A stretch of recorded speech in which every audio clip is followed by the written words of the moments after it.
Hello YouTube. So about a year ago I did a review on a 2019 Ford Fusion. My wife and I had rented it and took a 5,000 mile trip. As with other rental cars that we've used, I did a little review afterward to make sure to kind of put out there what I liked and didn't like about the car in case anybody was looking to buy one. And I compared it to my 2008 Lexus GS350. And a lot of people were kind of upset about that. They said, well, you're comparing a car, a Ford, to a Lexus. Well, but the thing is I'm comparing a 2019 to a 2008. So I thought, hey, I'd go ahead and do a little review of my car and show how it compares. So one of the things that people really are upset about is the fact that I slam the doors. Okay, so let's go slam the doors and see if we can hear any kind of flimsiness like we heard from the Fusion. Okay, so there it is, and I'm going to slam it. It's a nice thud. Okay, I'm going to slam this one. Nice thud. Okay, let's try one more a little harder.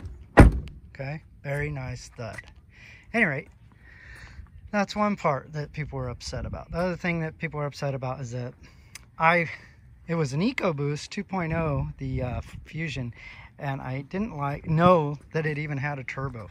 Pretty dumb of me, but it had a harsh turbo lag. I mean, it would like not move at all for a minute, and I didn't like that, and I talked about it, and everybody informed me that it was turbo lag, so now I know.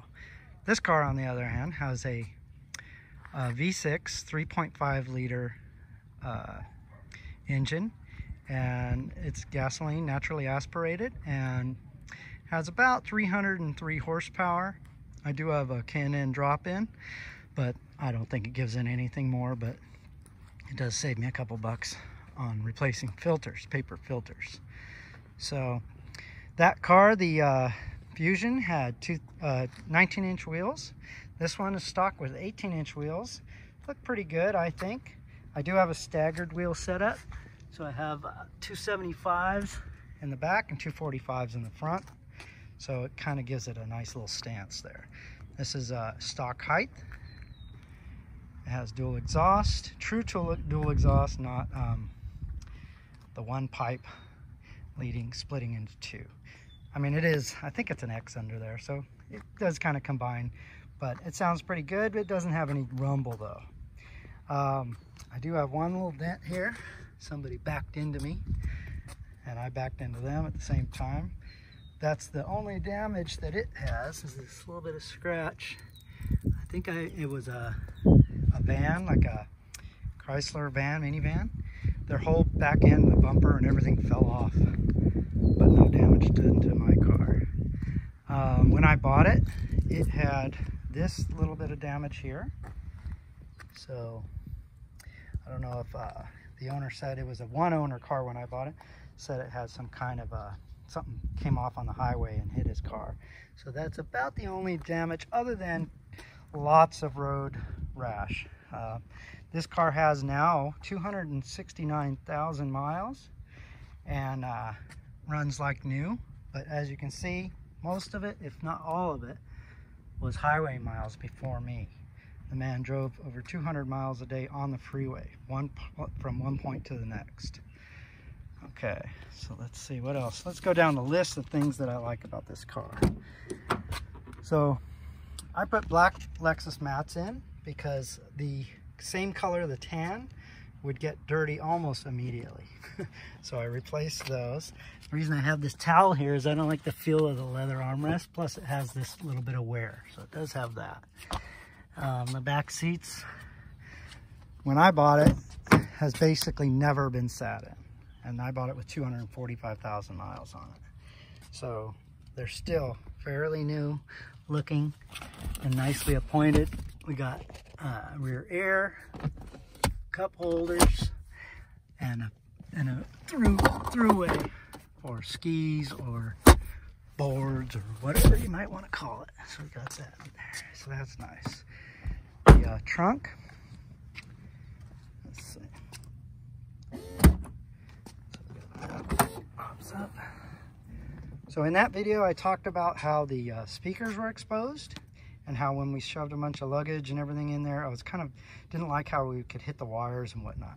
So if you look at this trunk here, the only thing exposed is the amplifier, but the rest is all covered. So the subwoofer is covered and both speakers in the back are covered as well.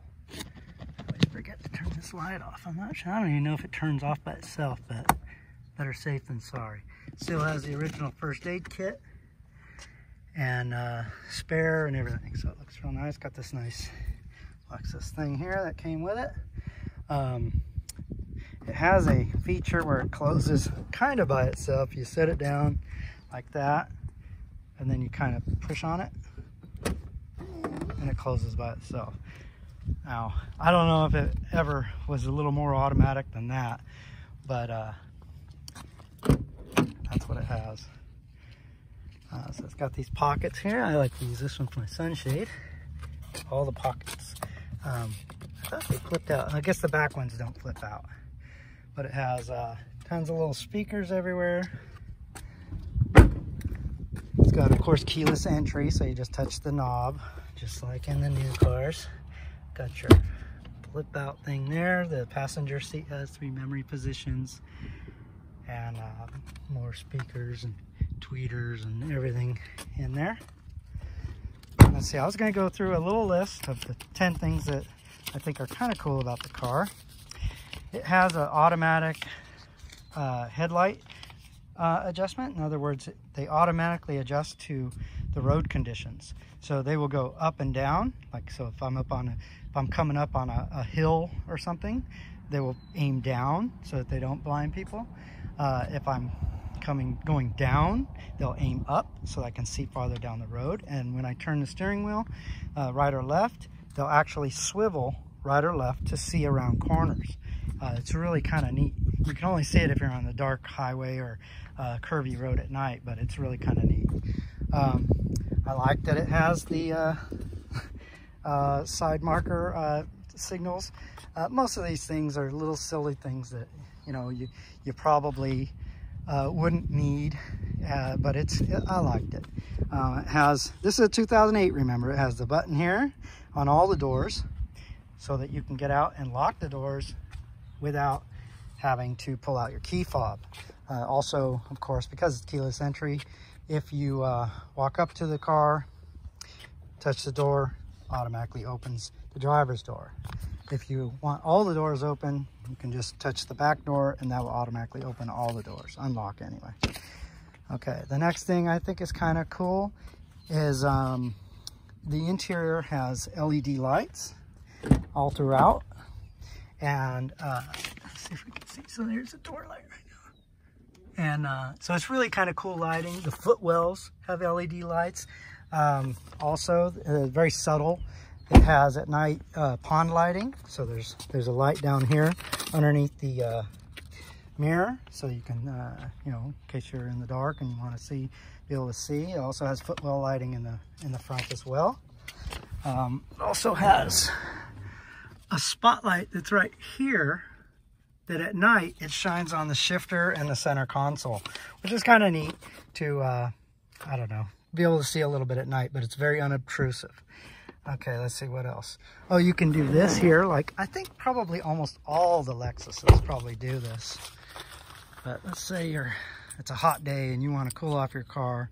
You hold down the key fob for a minute here, and all of the windows will roll down, including the sunroof. So that's kind of neat. I don't think you can do that by, you can't go in reverse though. I think if you use the key, you can turn it a different way and all of them will roll up and down and whatnot. So that's kind of neat. Let's see, what else next is on my list here. So it does have voice recognition, which works for the maps. It works for putting the air conditioning on, off, or up or down. It's automatic, so it's, whether it's hot or cold, doesn't matter. It'll do it by itself.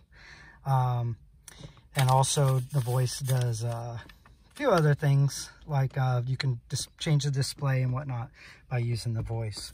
And again, this is a 2008. Of course, it has the backup camera. Let's see if I can. Let's see, so how's that? Sense whatsoever. Let me turn this on. Turn this on.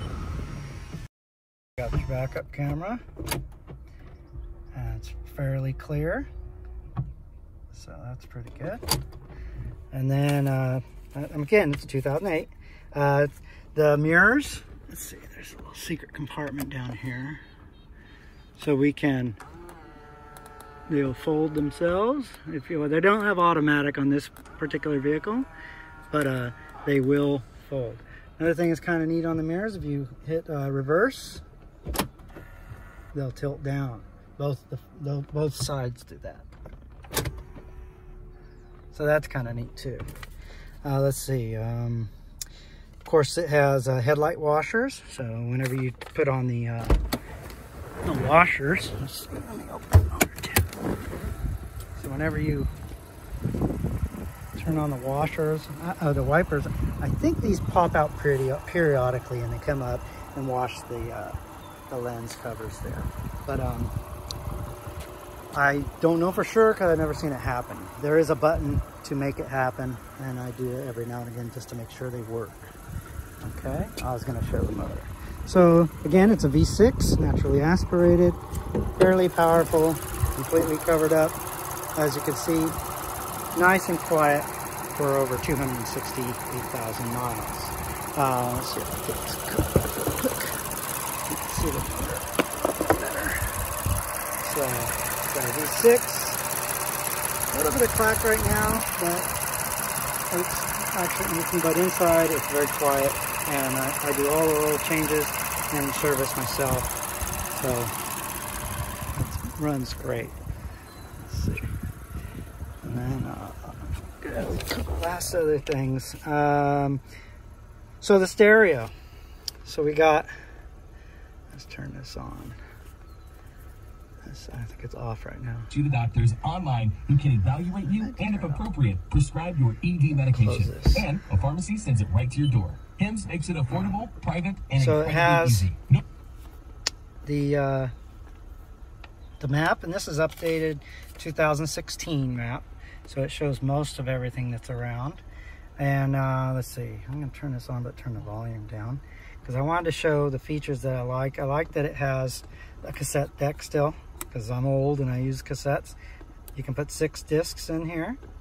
It also has satellite radio. You know, a lot of them did back then. So you can do that, and it shows all the different presets that you have. There's a whole bunch of presets. You can set whether or not the sound goes up and down with the speed of the car. So like as the road noise gets louder, you can the stereo gets louder. You can tell it a position that you're most likely to be sitting in for the optimal sound. It also has a full sound system that you can adjust everything very nicely. And when you adjust this for satellite, it takes it for that, but then you want to adjust it again for CDs and stuff like that. So that's pretty neat. Let's see what else. I think that was about it on that. But there's the mileage again, so 268,919. So a lot of miles, runs great. All right, so I guess that's pretty much it. Thank you for watching, and hopefully that answers why, where this kind of sets the standard for all of the cars that I drive and test drive, to kind of show why I compare it to this car, because I think that this car really, for a 2008 with this many miles that can be had for well under $10,000, is a bargain. I always tell people, don't borrow money for cars, because they're just going to fall apart eventually anyway. And this is a perfect example of a great car that you can get for under $10,000. I actually picked this one up for $7,000. Okay, and thank you for watching, and let me know if you have any comments below.